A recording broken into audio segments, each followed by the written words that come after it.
Salve, galera! Mais um fim de semana, mais um sabadão, né? Mais um dia aqui em São Paulo, né, cara? Tá frio aqui, meu parceiro. Nossa senhora.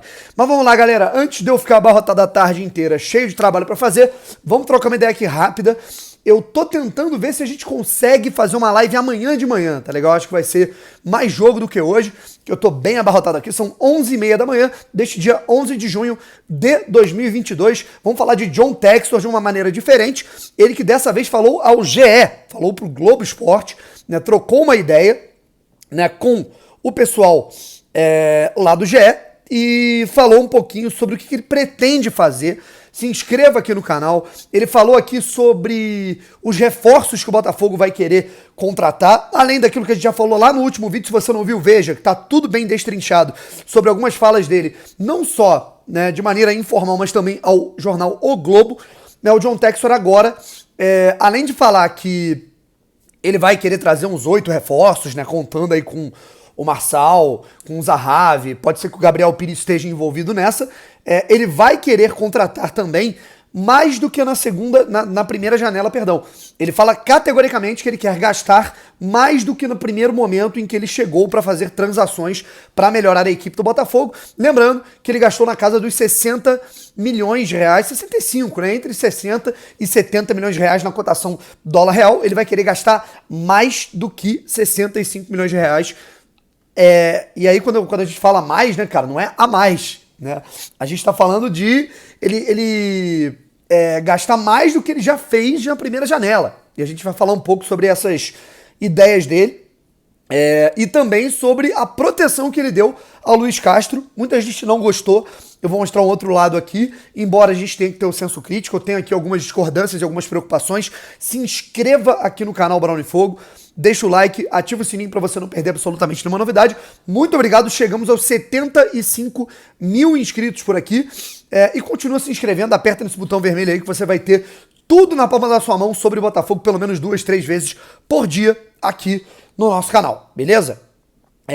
Primeiro de tudo eu quero falar sobre um assunto que é importante ser tratado mesmo de maneira breve, porque não tem... É aquele momento de transição e é aquela loucura que muitos estão passando. E o Botafogo, nesse sentido, ele vai ter reclamações em relação a isso.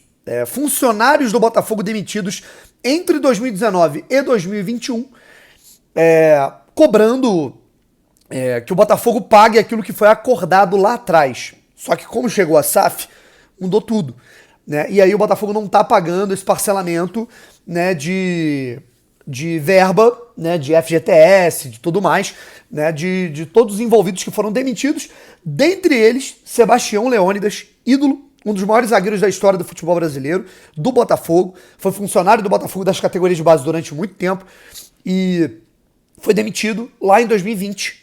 E aí, por isso, o Sebastião Leônidas, né, inclusive é manchete do GE, é um dos caras que está cobrando aí que o Botafogo volte a pagar esse acordo.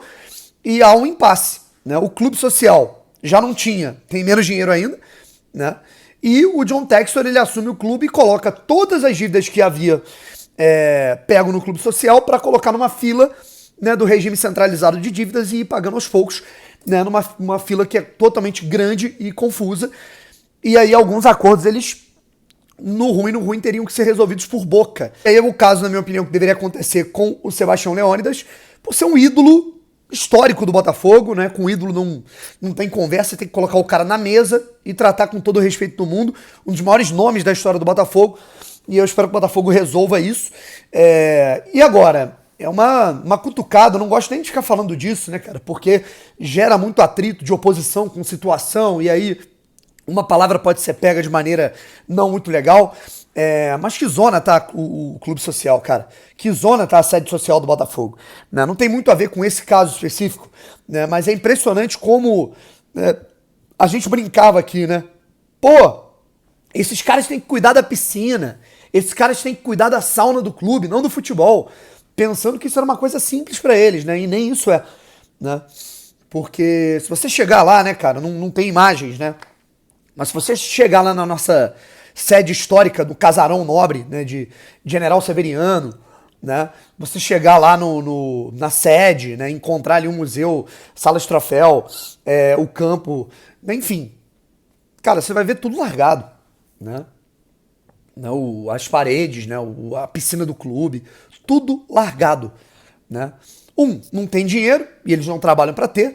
2, é a prova de que aqueles conselheiros, né? E a maioria deles, né? Desculpa, tem exceções, eu sou amigo de alguns, né? Mas a maioria dos conselheiros estava ali para se meter no futebol ou ser aquele sanguessuga do futebol, né?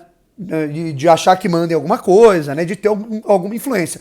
Agora que eles não têm mais influência nenhuma, dane-se a sede, dane-se a história do Botafogo, dane-se pagar parcela mensalidade como sócio proprietário, e aí o clube fica cada vez com menos dinheiro. E aí eu retiro o que eu disse, né, cara? Vai cuidar da piscina. Nem pra isso eles têm capacidade, porque o Clube Social, a nossa sede, ela tá absolutamente largada, e ela é um patrimônio histórico do Botafogo. Então, fica aqui a minha crítica. Tem que cuidar melhor da nossa casa, e principalmente, né, cara, pra gestão que lá está agora, né? O presidente do Clube Social ainda é o Dorcésio Melo e o vice-geral é o Vinícius Assunção. Então cabe a eles, né, liderarem esse processo de cuidar de maneira mais adequada da sede social do clube, beleza? Mas vamos embora para o que interessa aqui no âmbito do futebol. John Textor, ele diz o seguinte, né, cara? Vamos abrir aspas aqui pro acionista majoritário do Botafogo, né? Tá aqui no GE. Empresário diz esperar que investimento para o meio do ano seja maior do que 65 milhões de reais. Tá legal? Então ele decidindo aí abrir um pouco mais o bolso, né, para contratar jogadores, até em termos de transação.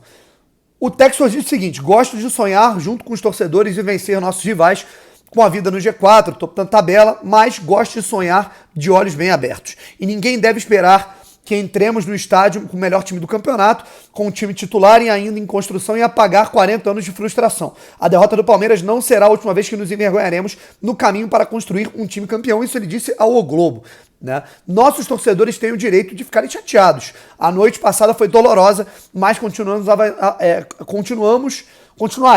avançando com o nosso projeto. E ele diz aqui também, né, a minha estimativa é de que vamos procurar mais 6 jogadores além do Zahavi e do que pode ser do Marçal, né, todos com um forte padrão de Série A, e espero que o nosso investimento em jogadores na segunda janela seja maior do que o nosso investimento na pré-temporada. Na pré-temporada ele quer dizer na primeira janela, né? Então, o John Textor fazendo essa projeção, e ainda diz o seguinte aqui, né, cara, que o Luiz Castro é meu sócio e é o líder do nosso projeto. Ele e eu deixamos claro que o nosso objetivo este ano é consolidar nossa posição como clube de Série A e construir campeonatos nos anos seguintes. Todos nós sabíamos que ele estava começando a temporada com uma lista de transição de jogadores e isso não mudou. Eu vou concordar que ele está blindando o treinador em processos externos, mas internamente eu espero que o papo seja de cobrança, tá? Porque o Botafogo está na 13ª posição depois de ter passado 3 jogos contra Curitiba, América e Goiás, só fazendo um ponto. Um desses jogos em casa com 30 mil pessoas, contra o Goiás estava na zona, o Botafogo perdeu o jogo, de virada, né?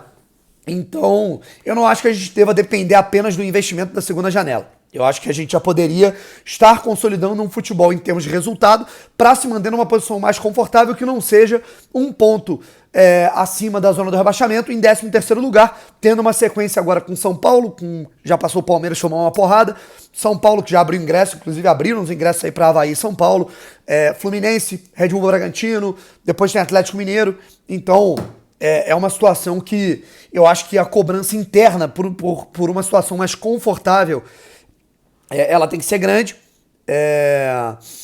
E eu acho que é interessante falar também o seguinte, rapaziada. Além do aspecto que eu entendo, que, porra, e eu falei isso aqui, né, que esse é um ano de transição, né, e que o Botafogo ele vai ter que se adequar a esse ano de transição com muitas dificuldades. Isso eu falei o tempo inteiro aqui, mas a gente tem que pontuar as críticas que precisam ser feitas, né?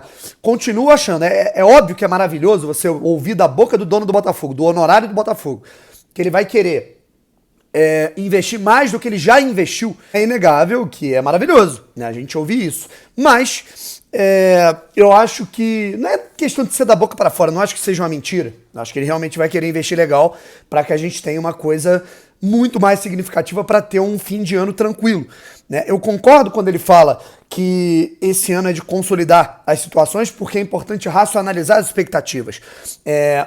Mas não dá para racionalizar as expectativas toda vez que o Botafogo perder e falar que vai investir muito mais, né? Eu acho que esse investimento ele tem que ser feito com planejamento. Eu acho que esse investimento ele tem que ser feito através de um mínimo detalhe, e eu acho que ele tem que passar a credibilidade que as contratações elas vão vir através de um molde qualitativo e não apenas quantitativo, certo?